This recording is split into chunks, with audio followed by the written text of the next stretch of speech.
Ayan guys.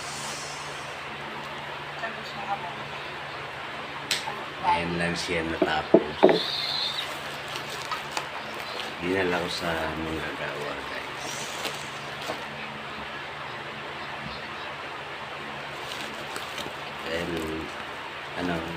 Dahil sa matagal na yung ginagamit, sumingaw yung kanyang o-ring guys.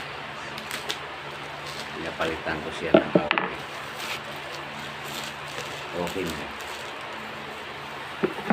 Tapos,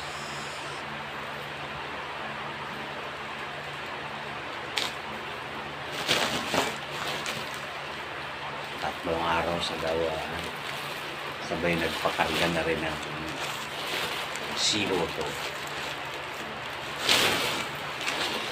Ayan, ayos na siya guys.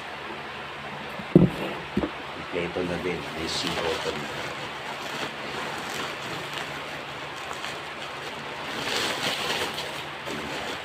Pakarga tayo para kaya kagan naman sa pamimiksa paridis.